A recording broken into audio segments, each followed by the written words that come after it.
All right, here's where we get into the fun stuff because SKG Fun also asks, what are your favorite pen and paint brands?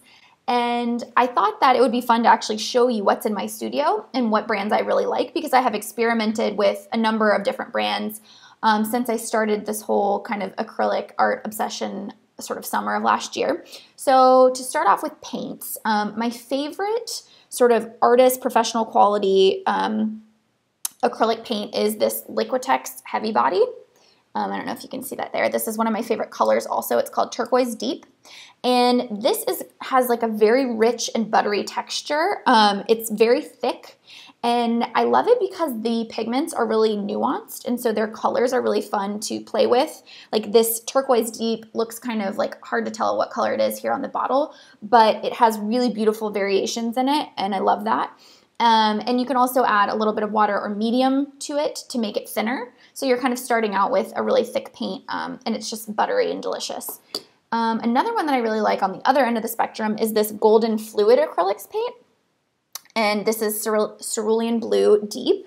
And this is the opposite of like a heavy body paint. It's super fluid, very, very thin, but the pigment is really rich and really opaque, and the colors are amazing. And so I usually sometimes like to blend the two of these, not on like a palette, but I will just literally squirt it onto the paper and then spread it with a palette knife. And it has these amazing variations because the different sort of viscosities of each paint blend really nicely.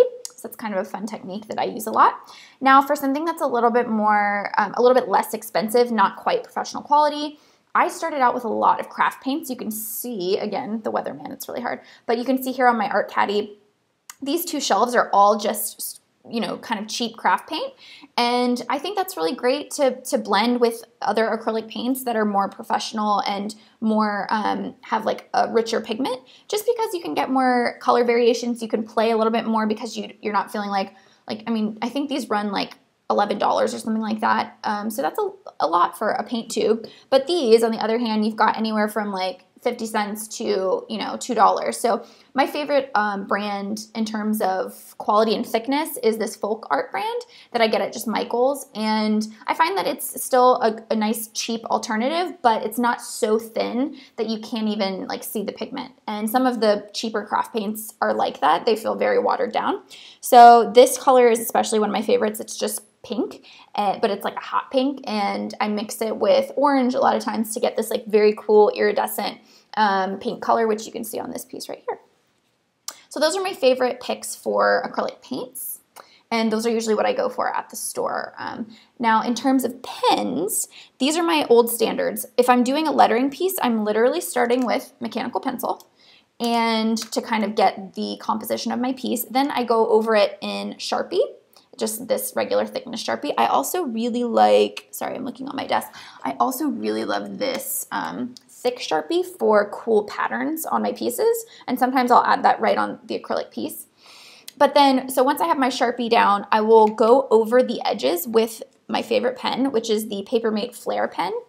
And I find that it's like the perfect thickness tip, and I just love the way the ink is. It's not so thin that you get a really precise line, and it glides on the paper. And so on a lettering piece, I'll literally just go around each of the edges and make them really crisp. And that's just kind of like a look that I'm into right now. Other times I'll do a piece that's a little bit more rough and I won't even smooth out the edges. I'm trying to find one for you, but don't think I see one. So sometimes I like the rough edges and sometimes I like the crisp. It just depends on what mood I'm in, what look I'm going for. Now, here's my secret weapon for paint pens. I use these Sharpie water-based paint pens if I want to add things like, you'll see like the dots on this piece over here. Any black texture or pattern in my pieces is usually done with a paint pen. However, if I'm playing around in like my sketchbook, the best paint pens that I've found that you can get on Amazon are these Posca, I think they're Japanese, Posca paint pens. This one's black, and this one, look, this puppy isn't even opened, is white. And it is the best white paint pen I have found. It is the most opaque.